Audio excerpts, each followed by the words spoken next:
서로 바라보면서 이렇게 인사 한번 나눴으면 좋겠습니다. 한 해 우리와 함께 하신 하나님께 감사합니다. 네, 아멘. 오늘 우리는 시편 103편 1절에서 5절 말씀을 통해서 감사의 열매를 맺으라라는 제목으로 함께 은혜를 나누고자 합니다. 2020년 이후에 전 세계가 이 코로나 팬데믹을 겪은 동안에 미국 예일대학교에서 흥미로운 연구 하나가 발표됐습니다. 사람들이 가장 불안과 상실을 겪었던 그 시기에 오히려 정신적으로 회복력을 높여주었던 것이 무엇인가?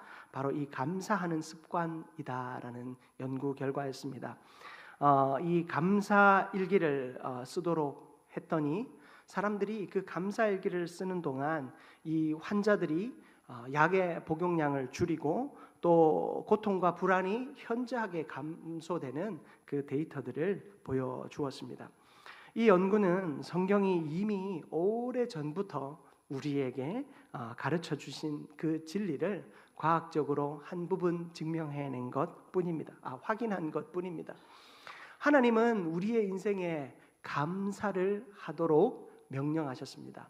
감사는 우리의 삶을 통하여 자연스럽게 나아오는 것이지만 또한 하나님의 명령이기도 합니다. 왜요? 여러분, 이 감사라고 하는 것은 우리의 의도적인 노력, 또 우리의 삶의 실천적인 노력이 없으면 힘들기 때문입니다. 여러분, 감사하다라는 말을 고백하는 것이 쉽습니까? 아이고 힘들다라는 말을 하는 것이 쉽습니까? 저도 참 감사하다라는 말을 하는 것이 버릇이 되려고 애를 씁니다. 그런데 집에 들어가면 나도 모르게 아이고 이 말이 좀 나옵니다. 아이고 힘들다. 그 말이 나도 모르게 나옵니다. 안 하려고 애를 씀에도 불구하고 자꾸만 그 말이 나오는 것 같습니다. 하나님께서는 우리에게 범사에 감사하라 말씀하시고 계십니다. 여러분, 범사에 감사하는 것은 우리가 하나님의 명령에 순종하며 온 힘을 다해 이 감사를 위해 노력하라는 것입니다. 내가 감사할 수 없음에 감사하고 감사할 거리 없음에 감사하고 감사하지 못함에 내가 그 감사하지 못함으로 인하여서 절망과 실망 가운데 빠져 있을 때에도 감사할 수 있도록 우리는 애쓰고 또 노력해야 하는 것입니다. 그것이 감사입니다. 그러나 그렇게라도 감사할 때 여러분, 우리의 생각과 마음이 우리의 환경과 우리의 인생 자체가 변화됨을 세상에서도 증명해내고 있습니다. 여러분, 하나님 안에서 감사함으로 우리의 삶이 변하여지고 우리의 인생이 풍성하여지는 은혜가 있기를 주님의 이름으로 축복합니다. 오늘 말씀을 통해 첫 번째로 살펴보고자 하는 것은 주님의 은혜를 잊지 않는 감사의 삶을 살아야 한다라는 것입니다. 오늘 본문 2절 말씀을 보십시오. 내 영혼아 여호와를 송축하며 그의 모든 은택을 잊지 말지어다. 여러분, 이 다윗의 감사의 시인데 이 다윗의 감사의 시에 이 다윗의 감사의 고백의 출발점은 뭡니까? 감정이 아니라 기억이라는 것입니다. 지금 내가 느끼는 감정으로 다윗이 감사한 게 아니라는 거예요.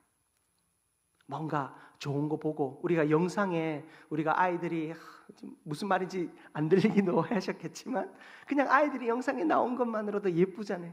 감사를 고백하고 지난 날들을 돌아보며 기쁘잖아요. 그래서 잠시 내가 기쁘고 아이들 보니까 좋다 하는 마음에서 감사하는 그런 감정에 의한 감사가 아니라 다윗의 감사는 기억으로부터 시작되었다라는 것입니다. 여러분, 다윗이 노래할 때, 이 시를 쓸 때 그의 인생은요 항상 고난 중에 있었어요.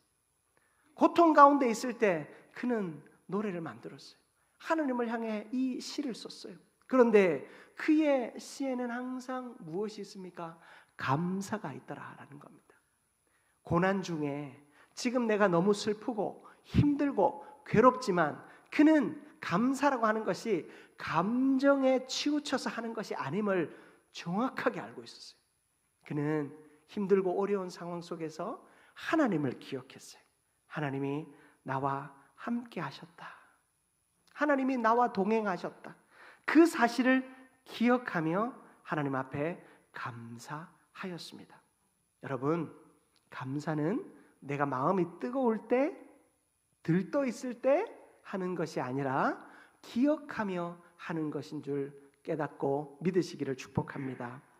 하나님은요, 광야의 이스라엘 백성들에게 늘 기억하라고 가르치셨어요. 신명기 8장 2절 말씀, 우리 대표적인 말씀을 한번 합독해 봅니다. 내 하나님 여호와께서 이 40년 동안에 내게 광야 길을 걷게 하신 것을 기억하라.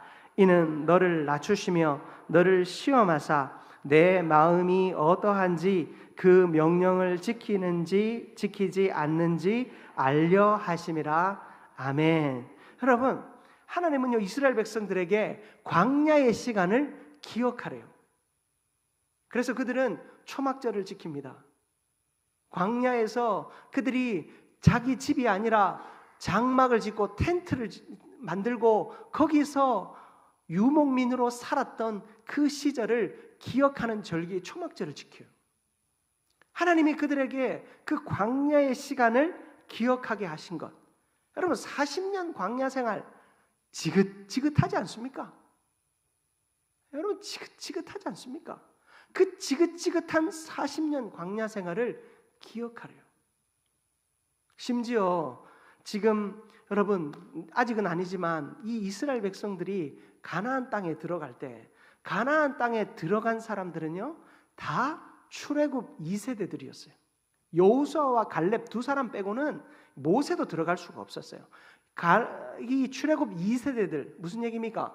하나님 앞에서 범죄했던 그 가나안 땅을 정탐한 후에 12명의 정탐꾼 가운데 10명의 정탐꾼이 부정적인 피드백을 하였을 때 그 말을 듣고 다 하나님 원망하였던 사람들은 다 광야에서 40년 동안 죽었어요. 그리고 40년 동안 광야의 생활을 오롯이 감당해낸, 어린 시절부터 오롯이 감당해낸 사람들만 어디로요? 가나안 땅으로 들어갔다라는 거예요. 그런 그들에게 광야의 시절을 기억하래요. 여러분, 나에게 좋은 시절이 있었어야 기억할 거 아니에요. 좋은 시절이 그래도 있었어야 감사할 거 아니에요. 그런데 하나님은 이스라엘 백성들에게 그 좋은 시절이 아니라 광야의 시절을 기억하래요. 그런데 그 광야의 시간에 어떤 은혜들이 있었습니까? 하나님이 그들을 낮추셨어요. 그들을 시험하셔서 교만하지 않게 하셨어요. 그곳에서 하나님의 명령을 지키는 방법들을 배우게 하셨어요. 하나님의 뜻대로 살아가게 하는 방법들을 깨닫게 하신 거예요. 여러분, 고난의 기억이 많으면 많을수록 우리의 인생에 은혜가 넘치는 줄 믿습니다. 여러분, 우리가 신앙이 어릴 때는요 기적도 일어나고 좋은 일도 많이 일어나는 것 같아요. 그러나 우리가 성숙하면 성숙할수록 우리의 삶에 고난이 찾아오고 어려움들이 임합니다. 그러나 그 모든 것이 내가 좋은 기억, 행복했던 시간들, 그것과는 비교도 할 수 없는 놀라운 은혜의 순간임을 기억하는 우리가 되기를 축복합니다. 여러분, 2차 세계대전 당시에 유대인들을 숨겨주었던 많은 사람들이 있습니다. 그 가운데 코리 텐 붐이라고 하는 사람이 있었습니다. 이 사람은요, 이 유대인들이 그 나치의 그 만행을 당하지 않도록, 그 잔혹함에 끌려가지 않도록 숨겨주는 일을 했어요. 그런데 이 사람이 그 일을 했다고 발각이 되어서 수용소에 갇히게 됐어요. 그런데요, 그 수용소에 들어가 보니까 이 유대인들을 감춰주는 일을 하면서 할 때 그는 자신의 지위와 또 자신의 부를 누리며 살던 사람이었어요. 힘이 있고 돈이 있으니 그들을 감추어 줄 수 있었죠. 그런데 그들을 감추어 줬다는 이유로 수용소에 들어갔더니 그 수용소의 환경이 너무 안 좋은 거예요. 자신이 먹던 것, 누리던 것과는 정반대의 환경인 거예요. 특히나 거기에는요, 이와 벼룩이 너무 많았대요. 자도 깨도 일어서도 앉아도 그 이와 벼룩이 온 몸을 물고 뜯으니 사람이 도대체 살 수가 없는 거예요. 고통뿐인 시간만 보냈어요. 그런데 나중에 이 사람이 수용소에서 나와서 자신이 그곳에 있었던 기억을 되돌아보니 하나님의 큰 은혜가 있었대요. 무슨 얘기냐면 그가 그 수용소에 갇혀 있는 동안 간수들이 간섭을 하지 않더래요. 간수들이 와서 안에서 무슨 짓을 하는지 보러 오지를 않더래요. 그래서 그곳에 있던 이들이 이 코리텐 붐이라는 사람과 함께 중심으로 성경 공부를 하고 말씀을 공부하기 시작했어요. 열심히 예배하고 찬양해도 아무도 오지 않는 거예요. 그렇게 하나님 안에서 그들이 그 고난과 역경을 믿음으로 이겨내고 수용소에서 나왔을 때 돌아보니 왜 간수들이 자기의 수용소에 오지 않았을까? 알고 봤더니 간수들이 그 수용소에 들어갔다 나오기만 하면 온몸에 이와 그 벼룩이 붙어서 도저히 감당이 되지 않아서 간수들이 들어가지 않았대요. 안에서 찬양 소리가 나와도 뭐가 나와도 들어갈 수가 없었대요. 여러분, 그래서 이 코리텐 붐이 나중에 이런 고백을 합니다. 벼룩에게까지 감사하는 사람에게 하나님은 길을 여셨다. 그 수용소 안에서 절망하고 낭망하고 괴로워하고 고통하는 자들에게가 아니라 오히려 이 벼룩 때문에 이 때문에 간수들이 들어와서 자기들을 방해하지 않고 오히려 예배할 수 있도록 성경 공부할 수 있도록 내어둔 것에 대하여 하나님께 너무 감사할 수 있었던 거예요. 그 수용소에서 절망 가운데 빠져 있지 않고 말씀 속에서 그 믿음을 지키며 삶을 지키며 생의 소망을 지키며 또한 자기가 여전히 주의 이름으로 감당해야 될 수많은 생명의 역사들을 이룰 꿈을 꿀 수 있는 시간을 가질 수 있었다는 겁니다.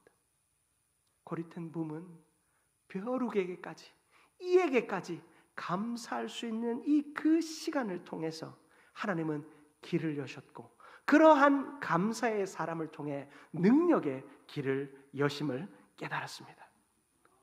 여러분, 하나님은 때로는 우리에게 이 벼룩과 같은 일을 주시기도 하십니다. 이와 같은 일을 주시기도 하십니다. 보기 싫고 짜증나고 그것이 사건이 되어질 수도 있고 사람이 되어질 수도 있고 환경이 되어질 수도 있습니다. 그러나 기억하십시오. 하나님은 그 순간에도 우리를 기억하시며 은혜를 베풀어 주십니다.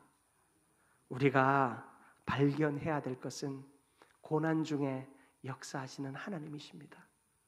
다윗이 기억하였던 그 하나님, 이스라엘 백성들에게 기억하라고 명령하셔서 기억하게 하셨던 그 하나님, 하나님의 동행과 임재를 기억하는 자만이 모든 상황에서 감사하고 하나님이 주시는 그 감사의 은혜를 온전히 누리며 행복하게 살아가게 될 줄 믿습니다. 그런 은혜가 우리 모두에게 있기를 주님의 이름으로 축복합니다. 두 번째로, 여러분, 주님께서 베푸신 은혜를 헤아려 볼 줄 알아야 한다라는 것입니다. 감사하는 사람은요, 주님께서 주신 은혜를 헤아려 볼 줄 압니다. 다윗은 하나님의 이 은택, 잊지 말아야 할 이 은택을 5가지로 구체적으로 나열하는데 3절부터 5절까지의 말씀을 한번 눈으로 보십시오. 내 모든 죄악을 사하시며, 죄를 사하시는 은택을 주셨어요.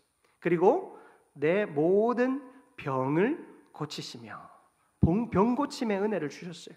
그리고 내 생명을 파멸해서 속량하시고, 파멸해서 영원한 죽음에서 구원하여 주셨다라는 거예요.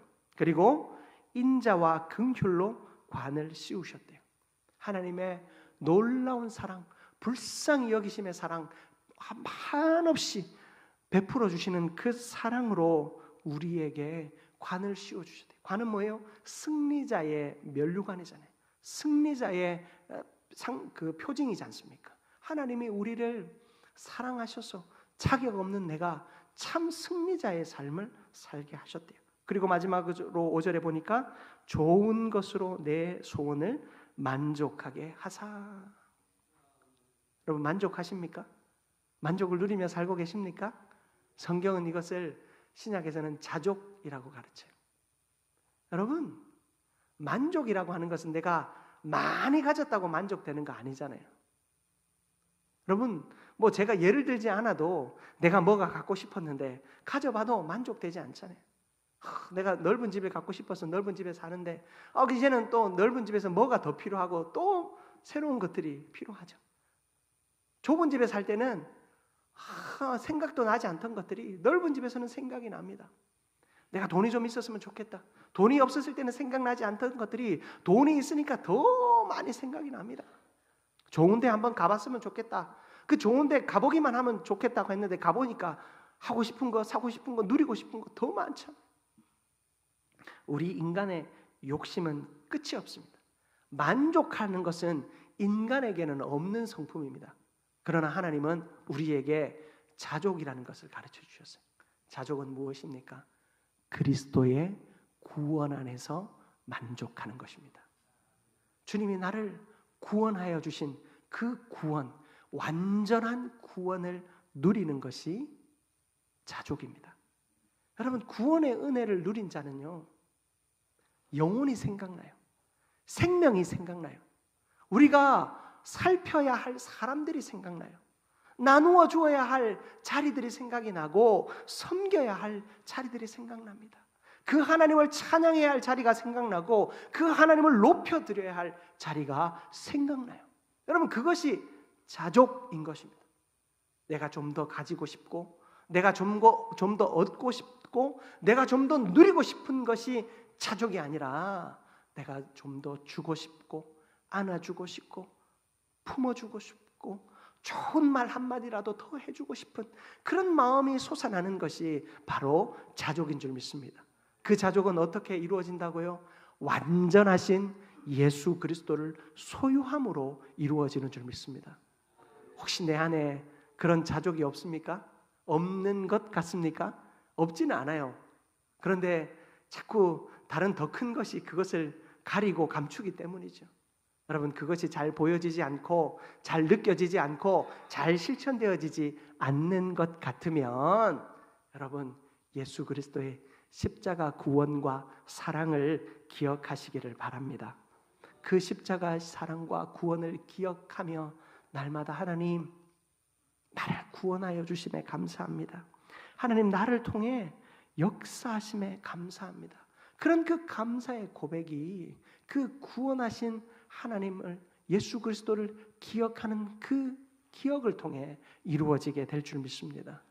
그러면서 우리는 감사를 헤아려 볼 수 있습니다. 여러분 영국의 위대한 성경학자 매튜 헨리라는 분이 계십니다. 이 사람이 어느 날 지갑을 도둑 맞았대요. 그는 일기에 이렇게 썼습니다. 한번 좀 들어보셨을 텐데 오늘 처음 도둑 맞은 것에 감사합니다. 두 번째로 도둑이 된 것이 아니라 도둑을 당한 것에 감사합니다. 세 번째로 지갑을 빼앗겼지만 생명은 빼앗기지 않은 것에 감사합니다. 또 네 번째 도둑을 용서할 수 있는 마음을 주셔서 감사합니다. 여러분 그냥 네 가지 감사가 있는 게 아니고요. 보면 처음 도둑 맞은 것 내가 생애 이 황당하지만 어쩌면 한 번쯤은 해야 될 그 경험 처음 하게 하신 것 맨날 도둑 맞는 거 아니고 처음 이 경험하게 하심에 감사한대요. 그런데 그의 이 고백 가운데 두 번째 도둑이 된 것이 아니라 도둑을 당한 것에 감사하다. 내가 도둑질하는 사람이 아니라 그래도 도둑 맞은 것에 대해 감사하다 고백합니다. 도둑이 아닌 것에 감사하죠. 아직은 조금 성숙해 보이지 않습니다. 그런데 3절에 세 번째도 보니까 지갑을 빼앗겼지만 생명은 빼앗기지 않은 것에 감사합니다. 하나님이 나를 지켜주심이 이제 생각나기 시작하는 거예요. 그리고 4절 네 번째, 도둑을 용서할 수 있는 마음을 주셔서 감사합니다. 처음에는 어떤 사건과 경험에 대한 감사, 그래도 내 목숨이 지켜진 것에 감사, 그래도 나는 도둑은 아니잖아 하는 그런 조금은 미성숙함에 감사해서 결국엔 어떤 성숙의 감사로 나아갑니까? 도둑을 용서하는 마음, 예수 그리스도의 용서하는 마음을 주셔서 감사합니다. 여러분, 하나님이 주신 은혜를 헤아려 보다 보면 그 은혜를 헤아리는 때 내가 감사의 제목이 이만큼 많다가 아니라 헤아리고 우리 찬양도 부르잖아요. 받은 복을 세어보아라. 우리가 그 은혜와 복을 세보면 결국엔 무엇을 발견합니까? 예수 그리스도의 십자가의 사랑을 발견하게 되는 줄 믿습니다. 여러분, 이것이 감사의 능력입니다. 여러분, 헤아려 볼 수 있는 우리 모두가 되기를 축복합니다. 헤아리다 보면 결국에 우리가 다다라야 할 것이 어디냐고요? 예수 그리스도의 십자가입니다.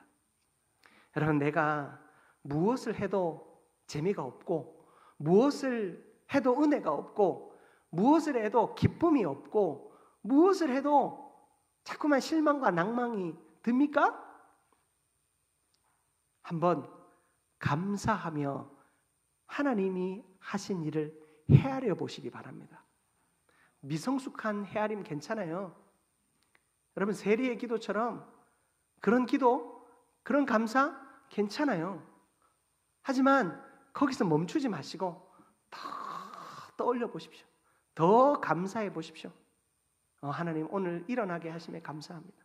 하나님, 내가 오늘 일어나서 아침밥 먹게 하심에 감사합니다. 그런 단순한 것에서부터 하나하나 감사하다 보면 결국에 예수 그리스도의 십자가로 나아가는 은혜가 우리 가운데 있게 될 줄 믿습니다.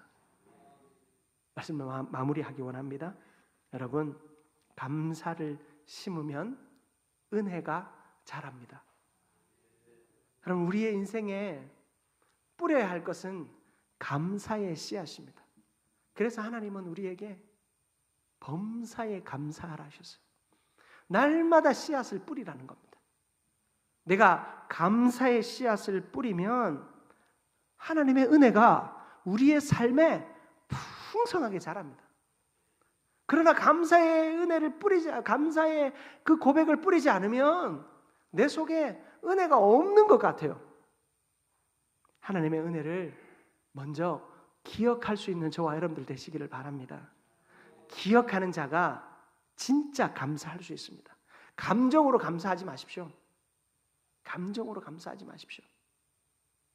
하나님 앞에 드리는 것, 하나님께 드리는 나의 삶, 하나님께 누리는 것, 하나님 앞에 헌신하는 모든 것, 여러분, 그 모든 것에 대하여 먼저 그것으로 인해 감정이 어떻게 움직이느냐를 보는 것이 아니라 그 모든 것을 주신 하나님을 기억하십시오.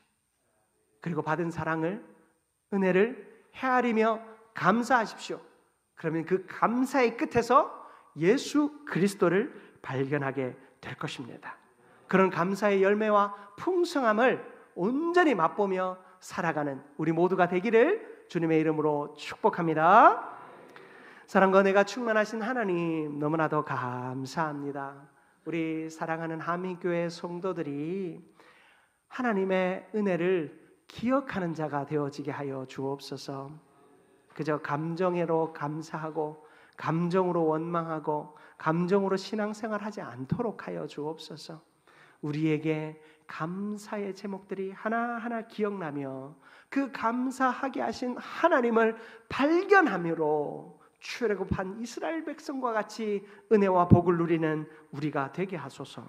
또한 하나님의 사랑을 헤아리며 하나님, 그렇게 놀라운 감사의 씨앗을 뿌려 은혜의 열매를 맛보는 우리 모두가 되게 하여 주옵소서. 예수 그리스도의 이름으로 기도드립니다. 아멘.